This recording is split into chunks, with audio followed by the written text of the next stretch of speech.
여러분 안녕하세요. 롱정입니다. 이제 한 번쯤 짚고 넘어가야 될 타이밍이 왔습니다. 예전에 제가 했던 발언 때문에 그런데요. 그거 한번 정리해 드릴게요. 앞으로 시장 전망과 관련된 것입니다. 같이 한번 보시죠.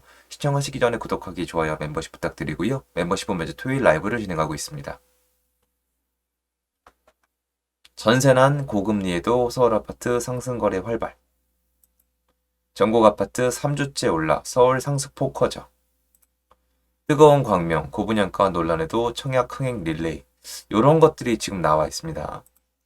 자, 그런데 요 제목들을 많이 갖다 쓰실 거예요. 요 제목들, 다른 분들이.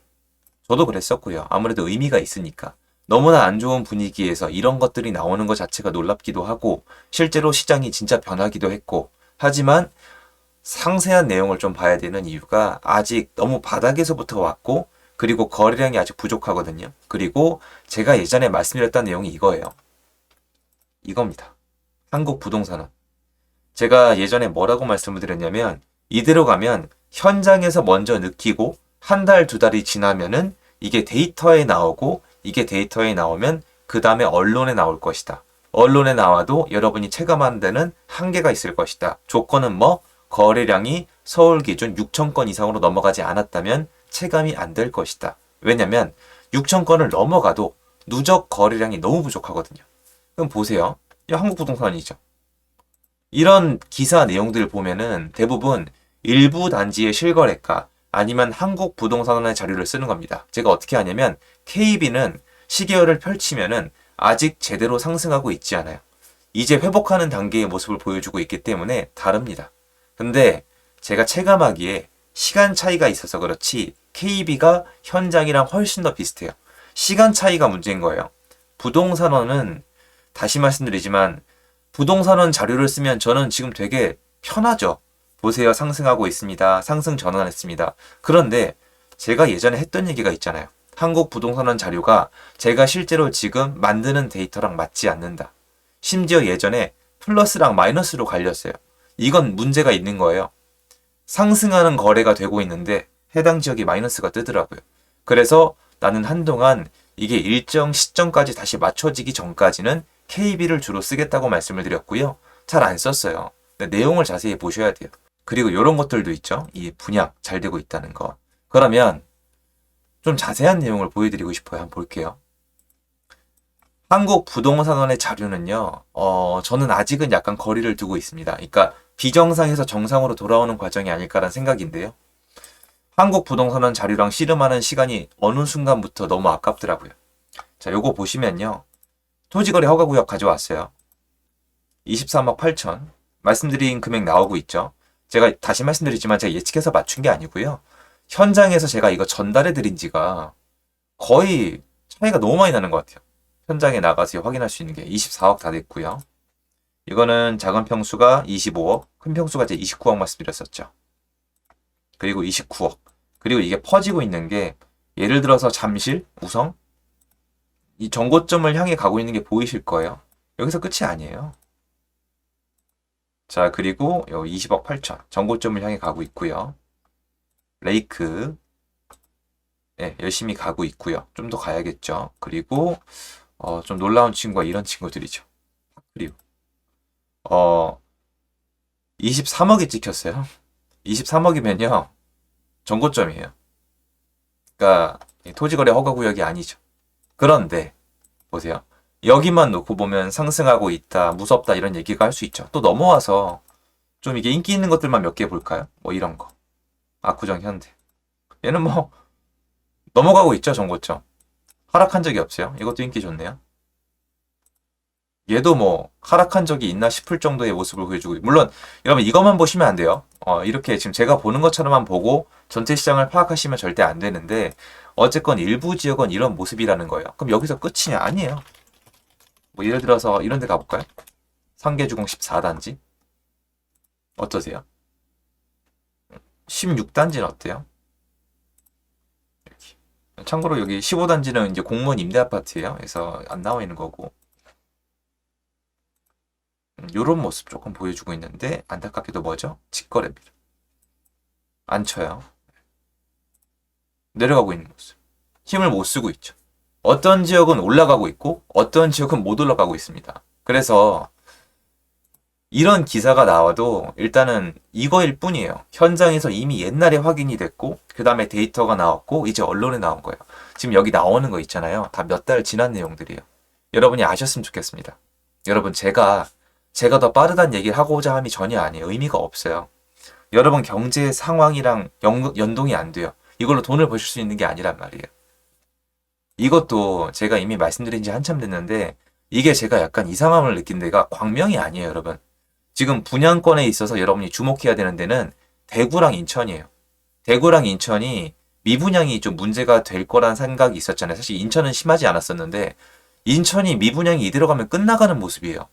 그러니까 제가 여긴 좀 어렵지 않을까라는 생각이 드는 곳에 미분양이 털려 나가고 있어요. 여기가 인천만 그런 게 아니에요. 대구에도 지금 가보시면은 약간 이상한 현상이 일어나고 있습니다. 전국적으로 미분양이 제가 생각한 것처럼 10만 호를 넘게 가는 방향이 아니라 부분적으로 소화가 되는 모습이 보여주고 있는데 이게 지속성이 있을지는 정말 지켜봐야 돼요. 근데 확실한 건 서울 인근 주요 단지의 분양은 너무 잘 된다는 거예요. 그래서 이것도 사실 보면은 여러분 이 분양권 전매 제한 실거주 의무 폐지 있잖아요. 정부가 적극적으로 할까요? 정부가 양도세나 그런 규제를 품에 있어서 이게 순진하지 않단 말이에요. 정부가 필요한 게 뭐가 있을까? 이건 나중에 영상에서 따로 다룰 건데 정부가 부동산 시세가 올라가면 좋겠다? 사람들이 집을 잘 팔았으면 좋겠다? 아니에요. 너무나 순진한 생각이에요. 정부한테 필요한 건 표, 세금. 끝. 표, 그리고 세금이야. 이 생각을 가지고, 물론 나빠 보일 수도 있겠지만, 이 생각을 베껴 가셔서 1년 동안 한번 정치판을 보세요. 제 말이 맞나 틀리다. 표랑 세금이 중요한데, 세금이 취득세랑 양도세가 문제가 있었거든요. 근데 지금 해결이 되어 가고 있단 말이에요. 그래서 저는 요번에 이제 세금 그 개정안 나왔을 때, 그래, 라는 생각이 들었어요. 쏙 빠졌더라고요. 그리고, 요거 나중에 총선 카드로 쓰겠구나. 그래서 이건 나중에 정리해서 말씀드려야지라는 생각을 하고 있는데 일단 분양시장은 이렇게 되어가고 있어요. 그리고 이게 불안감 조성으로 이어지면 안 되겠지만 말씀을 드릴게요. 예전에도 그런 적이 있었어요. 이렇게 분양권이 구축시장으로 옮겨간 적이 있어요. 예전에 판교 분당 이럴 때 있었거든요. 판교 분양당 시대 장난 아니었거든요. 근데 경쟁률이 너무 높았어요. 막 700대 1이랬거든요. 이것도 이제 가능성이에요. 가능성인데 전국적으로는 아닌 게 전국적으로 미분양이 있는 곳들은 이게 약하겠지만 이거는 서울 인근이 문제겠죠. 요거 있고 그리고 나중에 이제 건축하기 어려워져서 이 공급 부족 그게 퍼질 때도 있고 이것도 있어요, 여러분. 여기 보시면 제가 아까 보여드렸죠. 주요 단지 토지거래 허가구역이 올라가고 있는 거잖아요. 얘네가 옮겨 붙을 수도 있어요. 그러니까 제가 계속 말씀드리는 건 여러분 지금 부동산 시장 아직 좋지 않아요. 분양권 일부 시장이랑 일부 단지인데 전체 평균 놓고 보면은 일부 단지요, 진짜. 평균이 될 수가 없을 정도로 적어요. 이 모체가 전국 부동산 시장을 놓고 보거나 서울의 주요 단지들을 많이 놓고 봤을 때 지금 시장은 좋다라고 판단할 수 없어요. 보통으로 가고 있는 거예요. 아직 안 좋아요. 이 기사 때문에 흔들리실 필요 없어요. 근데 시장을 전달해 드리자면 일부 단지는 분명히 상승하고 있고 극히 일부 단지는 정고점을 회복을 했고 그리고 수도권의 분양 시장이 좋고 지방의 미분양 시장도 예사치 않아요. 그리고 언론도 뭔가 느낌이 이상해요. 그리고 일부 단지는 아직 힘을 못 쓰고 있어요. 한국 부동산원에서 나오는 상승 통계는 전 아직 잘 모르겠는 게 기저 효과가 있다고 생각을 해요. 옛날에 이상했으니까 통계 조작 얘기 나왔었잖아요. 근데 저는 뭐 감정적인 영역이 많이 섞이는지라 좀 안 다루고 있습니다만. 그래서 KB를 기준으로 하면은 이제 중간쯤 찾아가고 있어요. 아직 여러분이 충분히 살펴보고 고민하고 선택할 시간 있고 전세, 월세, 매매 다 선택 가능한 시장이에요. 전세 시장 이제 회복 시작한 거지 아직 별로 안 좋아요. 근데 전세 시장도 일부 단지는 좋아요. 그러니까 여러분이 나가서 천천히 살펴볼 수가 있는 시장인데 제 경험상 사람이 막 올라가고 있고 막 빨리빨리 돌아갈 때는 나가보고 싶은데 지금은 나가보기 싫거든요. 그러니까 헷갈리실 것 같아서 한번 정리해드리고 싶었습니다.